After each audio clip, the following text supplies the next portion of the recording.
Motherhood is challenging and rewarding, and it's time we discuss the truth about motherhood, our own feelings and desires, why we mom shame, and how we can start standing together. Motherhood is a lifetime of different phases, all while we are expected to manage the weight of life. It's time for us moms to not only help each other by giving a hand, but push each other to explore ourselves on our deepest levels. Welcome to the Mom Still Standing podcast. I'm your mom friend and host, Danielle Lewis. Each week, we will chat with a beautiful mom who is navigating motherhood and life in a special way. My goal, moms, is for us to understand we are more alike than we are different and that we shouldn't mom alone. So join us as we celebrate and honor motherhood. Now go grab your favorite beverage and let's dive in.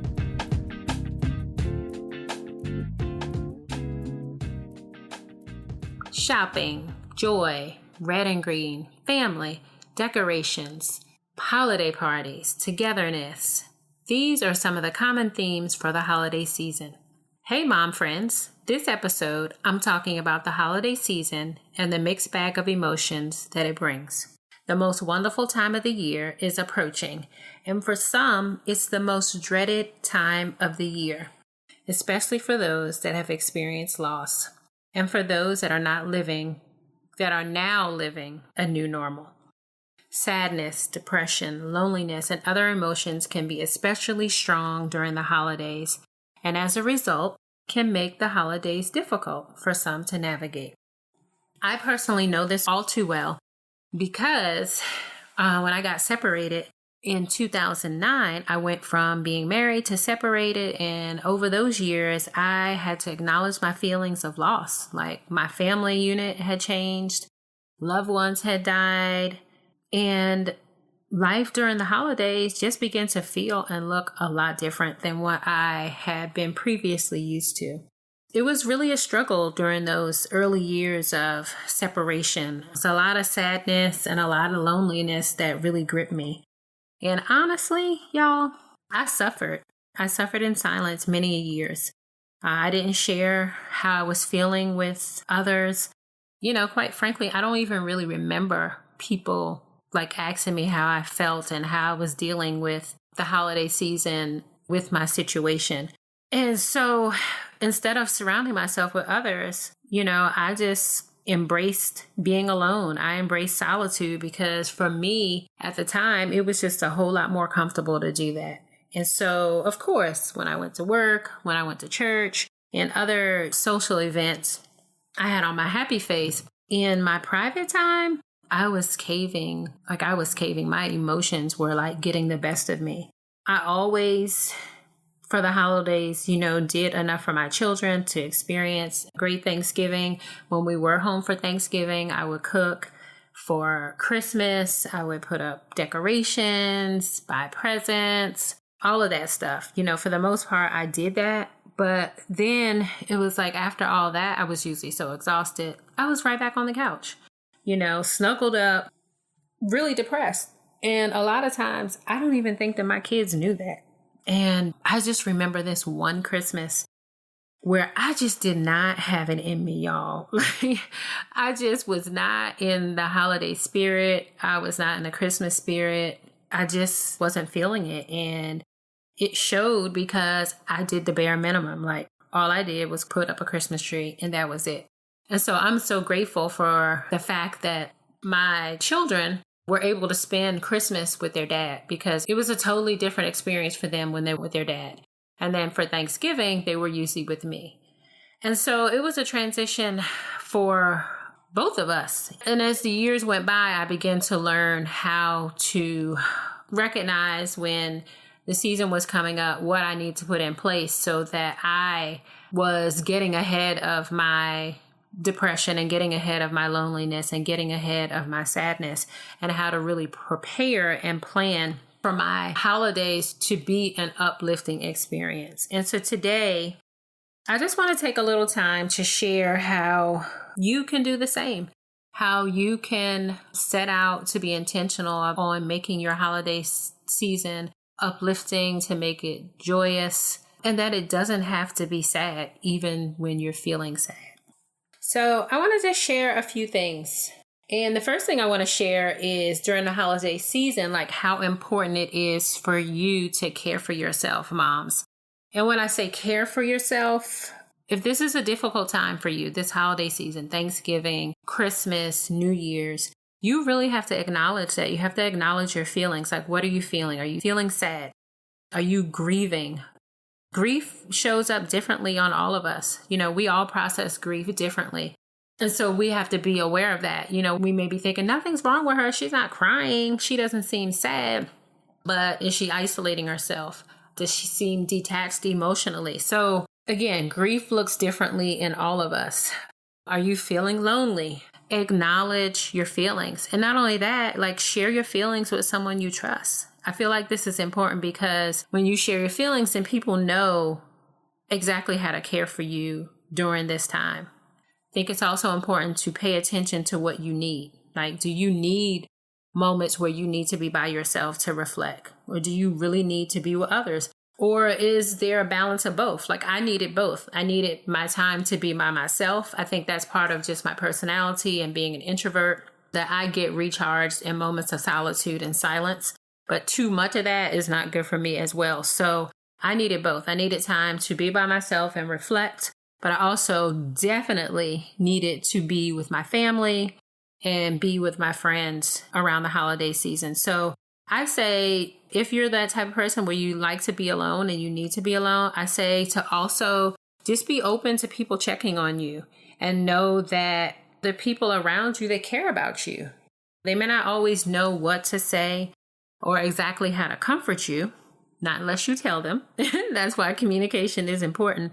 But if they know what you need during this time, then they're better able to help you.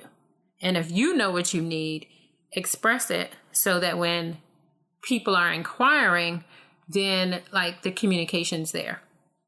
So, all of our needs are different. Like I said, you may need time and space to reflect, or, you just may want to go out one evening to get a cup of hot chocolate, and that would soothe you.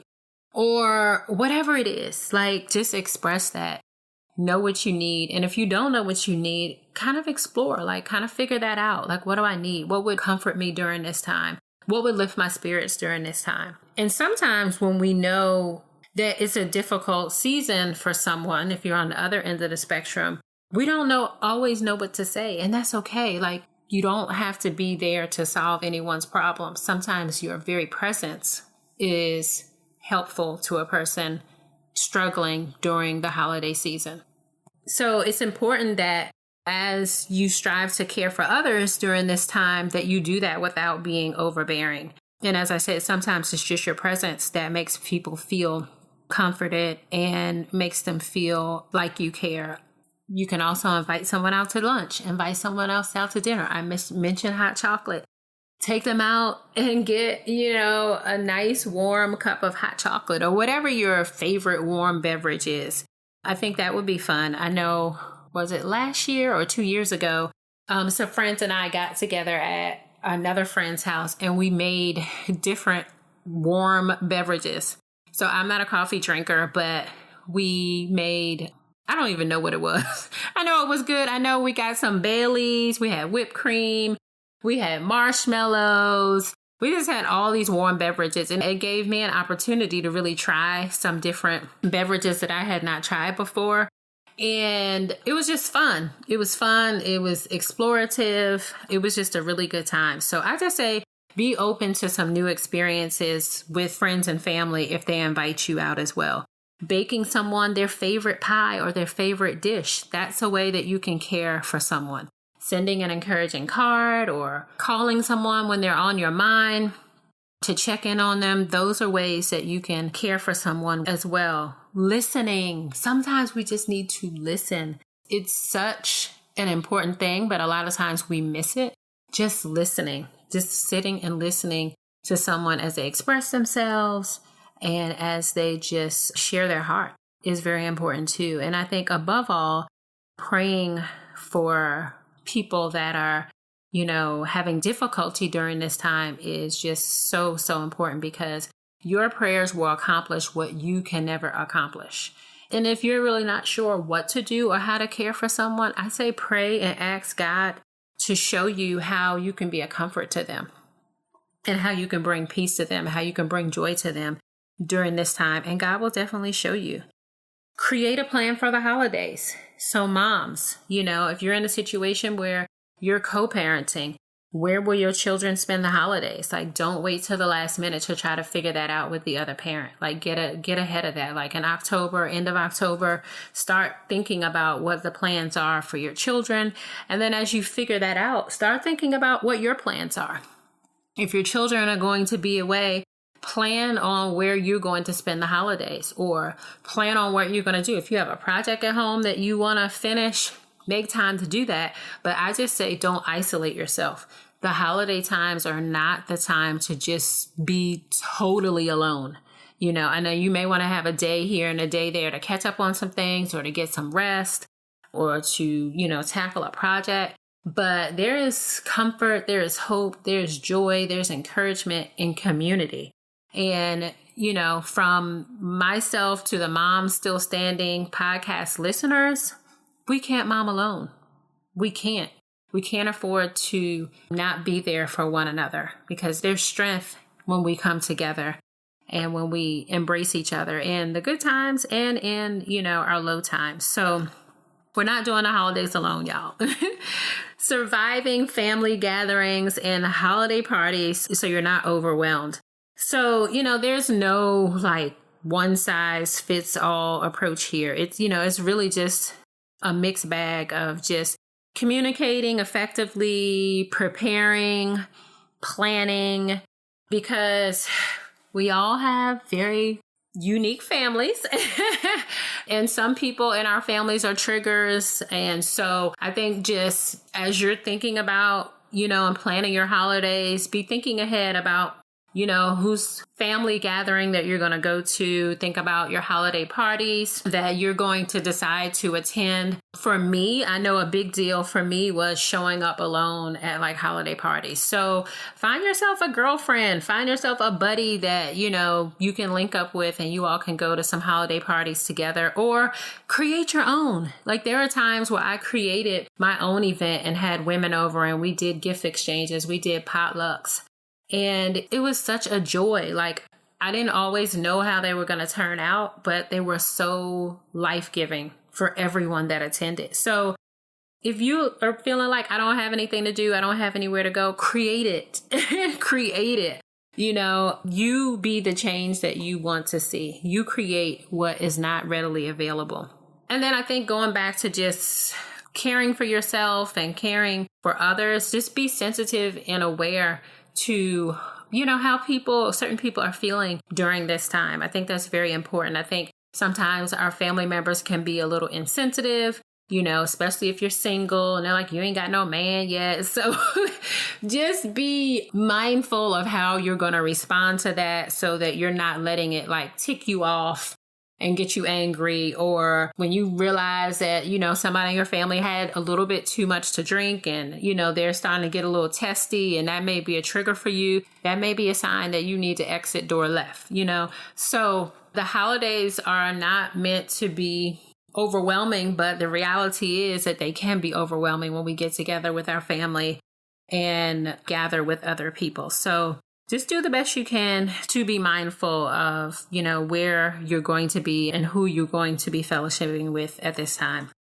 This is also a great opportunity to create new memories with your children and with your family members. So especially, like I said, I was separated, and then through my divorce, my holidays began to look very differently.